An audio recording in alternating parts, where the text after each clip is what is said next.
कुछ और अहम खबरें हैं आपके साथ शेयर कर लेता हूं। मैं सबसे पहले तो जो बेंच बना हुआ था सुप्रीम कोर्ट ऑफ पाकिस्तान का, वो बेंच तहलील हो गया है जो खैबर पख्तूनख्वा और पंजाब के इंतखाबात के हवाले से केस को सुन रहा था।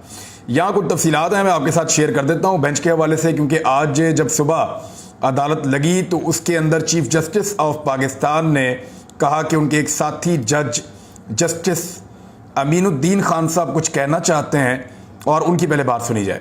जस्टिस अमीनुद्दीन खान साहब ने केस की समाअत से माजरत कर ली और कहा कि गुज़िश्ता रोज़ के फैसले के बाद अगर मौजूदा बेंच केस की कार्रवाई चलाना चाहता है तो मैं केस को सुनने से माजरत करता हूं। बेंच टूटने के बाद जज कमरा अदालत से उठकर चले गए।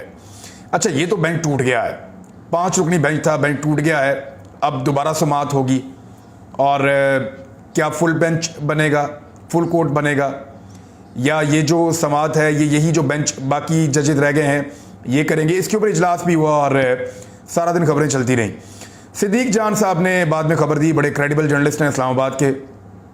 उन्होंने कहा कि अब 4 रुकनी बेंच समाअत करेगा और ये समाअत दोबारा होगी जुमे वाले दिन, और जो बाकी 4 रुकनी बेंच है वो इस केस की समाअत करेगा। यानी जस्टिस मुनीब अख्तर साहब हैं, चीफ जस्टिस साहब खुद हैं, जस्टिस एजाजुल हसन साहब हैं और जस्टिस बंदोखेल साहब हैं। तो ये 4 रुकनी बेंच समाअत करेगा। और ये क्यों कह रही है हुकूमत कि उनको फुल बेंच या फुल कोर्ट इसकी समाअत करे मामले का? फुल बेंच का मामला ये है कि हुकूमत ने अपने आदाद शुमार जमा किए हुए हैं और मुबैना तौर पे, यानी बहुत सारे लोग ये माजी में कहते रहे हैं कि PMLN ने इतनी पनीरी लगाई है जजेस की पाकिस्तान में कि उनको अगले कई साल तक सहूलतकारी हासिल रहेगी अदलिया की जानिब से। इस किस्म का क्लेम किया जाता है और लोग इस तरह की बातें करते हैं, पाकिस्तान में सरेआम करते हैं। तो कुछ आदाद शुमार का एक आइन का मामला नहीं है, कानून का मामला नहीं है। मामला ये है कि अदालत के अंदर ऐसे कितने जज हैं जो PMLN को लगता है कि उनके मौक़िफ़ की सपोर्ट करेंगे। मैं आपको एक फैक्ट बता देता हूँ और ये कुछ लोगों ने इसको शेयर भी किया है। फैक्ट ये है कि यानी मैं खुद तो कोई कानूनी माहिर नहीं हूँ इतना और इन मामलात को इतना ज़्यादा नहीं जानता, लेकिन जिन लोगों से मेरी बात हुई जो मुझे समझ आ रही है वो ये है कि जो कुछ वज़ीर कानून कहते रहे वही चीज़ें हमने जजेस के इख्तलाफी नोट के अंदर देखी, और फिर जो कुछ मखसूस जजेस कहते रहे वो चीज़ें हमने एक बिल लाया गया हुकूमत की जानिब से उसके अंदर भी देखी। क्या है उसके ऊपर मैं अभी आगे चलकर बात करता हूँ, लेकिन सिचुएशन ये है कि दोबारा से इलेक्शन इल्तफा का केस समाअत के लिए मुकर्रर हो गया है। जस्टिस अमीन बेंच का हिस्सा नहीं होंगे, सुप्रीम कोर्ट के अंदर से ये खबर आ चुकी है, लिहाजा ये बेंच टूट कर दोबारा तश्कील पा गया है और जस्टिस अमीनुद्दीन के बाद अब बाकी 4 जजेस इस केस को सुनेंगे। ये केस पाकिस्तान के अंदर आइन के हवाले से और अवामी मफाद के हवाले से बहुत ज़्यादा अहमियत इख्तियार कर गया है। ये इस कदर ज़्यादा अहमियत इख्तियार कर गया कि पूरे पाकिस्तान की नज़रें इस वक्त इसी केस के ऊपर है। इमरान खान साहब ने यहाँ पे एक बड़ा बोल्ड स्टेटमेंट दिया है। बोल्ड मैं इसलिए कह रहा हूँ कि एक तरफ PMLN, उनके सहाफ़ी, दानिश्वर, वो सारे लोग, PDM की जमातें, वो ये कैलकुलेशन कर रहे हैं कि कितने जजेस उनके हक में फैसला देंगे, कितने उनके खिलाफ फैसला देंगे। इमरान खान इससे बाहर निकलकर सोच रहे हैं। उन्हें लगता है कि अदलिया कभी भी आइन के खिलाफ फैसला ही नहीं दे सकती। हालांकि चौधरी एतजाज हसन साहब ने आज TV चैनल से बात करते हुए कहा कि अगर अब सुप्रीम कोर्ट ऑफ पाकिस्तान से उम्मीद लगाई जा रही है तो इन्ना लिल्लाहि व इन्ना इलैहि राजिऊन। उन्होंने बहुत बड़ी बात कर दी है, उसकी तफसीलात में मैं नहीं जाना चाहता। अदलिया का जो एहतराम है वो हर सूरत मलहूज़े खातर रखा जाना चाहिए। जो PDM की जमातें या PDM के साथ जुड़े हुए सहाफ़ी अदलिया के साथ करते हैं, यानी इस तरह के लतीफ़े चलाए जाते हैं, बेंच टूट गया, मुरम्मत वाला चाहिए। जस्टिस बंदयाल की एक बंदयाल जो बस है उसको दिखाया कि वो गिरी हुई है मुख्तलिफ जगह के ऊपर, जी बंदयाल बस गिर गई है, तो वो टॉन्ट करते हैं। और ये वो सीनियर लोग हैं जो बड़े लंबे अरसे से अदालतों के अंदर काम कर रहे थे। तो अब इनके पोल खुल रहे हैं, इनकी औकात नज़र आ रही है, पता चल रहा है कि इनका सहाफ़त से कोई ताल्लुक नहीं है, ये सियासी जमातों के गुलाम हैं। ये जजेस को ऊपर भी ले जा सकते हैं अपनी खबरों के अंदर ये कहते हुए कि वो आइन और कानून की सरबुलंदी हो रही है, और नीचे भी गिरा सकते हैं। तौर पर सो मोटो जब हुआ था उस वक्त तो बहुत अच्छा था जब इमरान खान की हुकूमत को ख़त्म किया गया था, लेकिन अब सो मोटो बहुत बुरा है इसलिए कि इलेक्शन में जाना पड़ रहा है। ये सो मोटो शहबाज शरीफ की हुकूमत को तो ख़त्म नहीं कर रहा, ये सो मोटो तो पाकिस्तान को इलेक्शन के अंदर लेकर जा रहा है। लेकिन आप गौर कीजिए, मैं आपके सामने एक फैक्ट रखता हूं, वो ये है कि 1997 में 1997 में ये नवाज शरीफ साहब की साजिश थी, उस वक्त भी यही इसी तरह का काम हुआ था। जस्टिस इरशाद हसन साहब की सरबराही में 3 रुकनी बेंच बना था उसने चीफ जस्टिस सज्जाद अली शाह को मजीद अहकामात तक काम करने से रोक दिया था। उस वक्त भी अदलिया को नवाज शरीफ साहब ने लड़ाने की साजिश की थी, क्योंकि नवाज शरीफ साहब का अपना मामला जो है वो अदालत के अंदर आ गया था। वो खतरा था कि फैसला उनके खिलाफ आएगा, तो उन्होंने अपने हम ख्याल जजों के जरिए से उस वक्त इस किस्म का एक माहौल बना दिया था अदालत में कि जजेस को आमने सामने लाकर खड़ा कर दिया था। आज 2023 की मैं खबर सिर्फ आपके साथ शेयर कर देता हूं।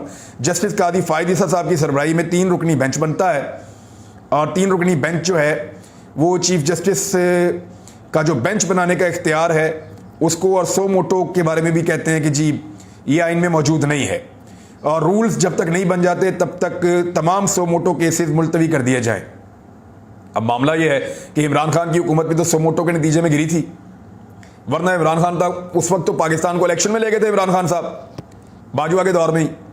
तो अब मामला यह है कि अगर तो आपने सो मोटो का मामला खत्म करना है या उसके ऊपर आपने नजरसानी करनी है, तो फिर कासिम सूरी की रूलिंग वाले मामले से शुरू करें ना।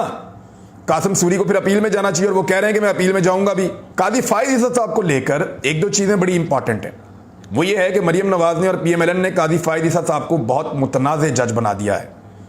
यानी जब कादी फायद ईसा साहब अपने ऊपर लगे हुए इल्जामात का सामना कर रहे थे, जिनको अब हुकूमत ने शहबाज शरीफ साहब ने 1 साल के बाद वापस लिया है, इस मौका पर जब कादी फायद ईसा साहब ने ये वाला काम किया है, इस मौका पर हुकूमत का वो वाला केस वापस लेना, इन चीज़ों को भी शक की नज़र से लोग देख रहे हैं और इनके ऊपर तनकीद कर रहे हैं। साहब ने भी इसमें बात की है, सीनियर सहाफ़ियों ने और ने भी बात की है कि ये कैसे हो सकता है कि हुकूमत एक ऐसे मौका पर जब कादी फायद ईसा साहब का एक जो डिसीजन है वो हुकूमत को फ़ायदा दे रहा है, इस मौका पर हुकूमत उनके खिलाफ जो एक इल्ज़ामात का भंडार था उसको वापस ले ले। कादी फायद ईसा साहब को ऐसे टैग किया गया कि वो इमरान खान साहब के खिलाफ है और नवाज शरीफ के हक़ में है, तो उनकी जो चीज़ें इस तरह की आती हैं फिर लोग सवालात उठाते हैं। तो इसी तरह जजेस जो हैं वो मुतनाज़ हो जाते हैं। इमरान खान साहब का जो बड़ा चैलेंज है, जो उनका स्टेटमेंट है वो ये है, और ट्वीट करते हुए उन्होंने कहा कि इलेक्शन इल्तवा केस की समाअत के लिए सुप्रीम कोर्ट का चाहे 5 रुकनी बेंच हो या फुल बेंच हो, हमें कोई फर्क नहीं पड़ता। यानी PDM की जमातें पहले दिन से जोर लगा रही हैं, जज निकालो, ये जज रखो, ये जज इधर लेके आओ, वो जज उधर लेके जाओ, पहले दिन से जोर लगा रही है। तो इमरान खान साहब ने कहा कि कोई फर्क ही नहीं पड़ता, चाहे 5 रुकनी बेंच सुने तो चाहे आप फुल बेंच बना दें, हमें कोई फर्क नहीं पड़ता। हमें सिर्फ ये जानना हम चाहते हैं कि इंतखाबात आइन में फराहम करदा 90 दिन के दौरान हो रहे हैं या नहीं। 90 दिन में इंतखाबात होंगे, हम तो जानना चाहते हैं कि 90 दिन में आप इंतखाबात करवा रहे हैं पाकिस्तान में या नहीं करवाना चाह रहे, यही हम जानना चाहते हैं। हमने पंजाब और खैबर पख्तूनख्वा की असम्बलियाँ तहलील करने से पहले अपने आला तरीन आइनी माहिरीन से मुशावरत की थी, जिन सब की मुतफ़िका राय यही थी कि 90 रोज़ में इंतखाबात कराने की आइनी शिक से इनहराफ मुमकिन नहीं है, नहीं किया जा सकता। लेकिन अब मुजरिमों की इम्पोर्टेड हुकूमत, इनके सरपरस्त और नहायत मुतनाज़ इलेक्शन कमीशन ने आइन का खुला मजाक बनाया हुआ है। दस्तूर की मुख्तलिफ शिकों को अपने काबिल अमल जबकि दीगर को नाकाबिले नफाज करार देकर यह गिरोह दरअसल पाकिस्तान की असास पर हमला आवर है, जो आइन और कानून की हुक्मरानी पर इस्तवार है। ये लोग इंतखाबात से इस हद तक खौफजदा है और अपने सजा याफ्ता मुजरिम कायदीन को बचाने के लिए इस कदर बेचैन हैं कि दस्तूर और कानून की हुक्मरानी की आखिरी अलामत तक को मिटाने पर आमादा है।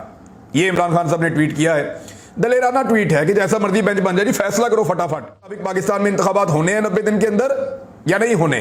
यानी अदालत को इस चीज़ में उलझा दिया कि सो मोटो हो सकता है या नहीं हो सकता, अदालत को इस चीज़ में उलझा दिया कि बेंच बन सकता है या नहीं बन सकता। जो असल मामला है कि आईने पाकिस्तान के मुताबिक तहलील शुदा असम्बली में इंतखाबात 90 रोज़ में होने हैं या नहीं होने, उसके ऊपर कोई बात ही नहीं कर रहा, उसके ऊपर कोई आगे नहीं बढ़ना चाहता। फुल कोर्ट भी बन जाए, मेरे ख्याल में जजेस कभी भी, मुझे तो ऐसा नहीं दिखाई देता कि कभी भी जजेस, अगर सारे जज इकट्ठे भी बैठ जाएं तो वो इज्तिमाई शऊर के जरिए भी आइन से मुतसादम कोई फैसला नहीं दे सकते कि जनाब हम ये चाहते हैं, नजरिया जरूरत है तो पूरे पाकिस्तान में इकट्ठे इंतखाबात करवा दिए जाएं। नहीं हो सकता। होगा यही कि 90 रोज आइन के अंदर लिखा हुआ है तो 90 रोज के अंदर इंतखाबात करवाए जाएं। अब इलेक्शन कमीशन जो है उसको आगे करना चाहता है तो सॉलिड रीजंस देने पड़ेंगे, और जिस किस्म के रीजंस उन्होंने दिए, इन रीजंस के साथ तो कोई भी हुकूमत 10 साल 15 साल इक़्तिदार में रह सकती है, इंतखाबात से भाग सकती है। अब जो अदालती इस्लाहात से मुताल्लिक इस्लाहात, तो वो कह रहे हैं एक्चुअली ये अदालत के ऊपर अटैक ही कहा जा रहा है। जो बिल है वो सेनेट से भी मंजूर कर लिया गया है, यानी इतना तेज ये कार्रवाई डालते हैं। NRO 2 लेना हो, धड़ाधड़ कार्रवाई करते हैं। इस वक्त अदलिया को जो है वो कंट्रोल करने की कोशिश की जा रही है या उनके ऊपर एक अटैक किया जा रहा है, तो सबने जो है वो इसके अंदर अपना हिस्सा डाल दिया फौरी तौर पर। 19 वोट मुखालफत में पड़े, जो पाकिस्तान तहरीक इंसाफ के वोट थे वो मुखालफत में आ गए और तहरीक इंसाफ ने कहा जी गलत है, वो पोस्टर वोस्टर लेकर आए थे। लेकिन ये जो कानून नया बना है इसके मुताबिक कुछ चीज़ें की गई हैं और नवाज शरीफ को भी एक फ़ायदा पहुंचाने की कोशिश की गई है। कानून के अंदर चीफ जस्टिस ऑफ पाकिस्तान के इख्तियारात को कम किया जा रहा है, सो मोटो के इख्तियारात जो हैं उनको महदूद किया जा रहा है और उसके साथ जो बेंच की तश्कील और दीगर चीज़ें हैं, अभी इसकी तफसीलात सामने आएंगी, आपके साथ शेयर करेंगे। इन्होंने बड़ी वारदात डाली है और बैठकर एक ऐसी कार्रवाई डाली है जिससे इंतखाबात में ना जाना पड़े, यानी इंतखाबात से बचने के लिए पाकिस्तान के आइन और कानून के साथ लगातार खिलवाड़ हो रहा है और वो ये हुकूमत कर रही है। इसके ऊपर जो है PTI के सेनेटर अली जफर, उन्होंने एक दावा कर दिया। उन्होंने कहा ये मुमकिन नहीं है कि ये टिक जाए, अदालत के अंदर मैक्सिमम 20 दिन के अंदर ये सारी आपकी कानून साजी उड़ जाएगी। आप आइन के आर्टिकल 184(3) के अंदर तरमीम करना चाहते हैं, यानी जो जज साहब का इख्तियार है वो 184(3) के तहत है और ये आइन का आर्टिकल है, इसमें तरमीम करनी है तो आपको 2/3 अक्सरियत चाहिए। आइनी तरमीम के लिए 2/3 अक्सरियत होती है, इस हुकूमत के पास सादा अक्सरियत नहीं है, लिहाजा आइन की तरमीम ये नहीं कर पाएंगे और सुप्रीम कोर्ट ऑफ पाकिस्तान में ये जो बिल इन्होंने बनाया ये उड़ जाएगा और इस बिल के अंदर नहायत चालाकी से इन्होंने नवाज शरीफ को बचाने के लिए भी मामला शामिल कर दिया है।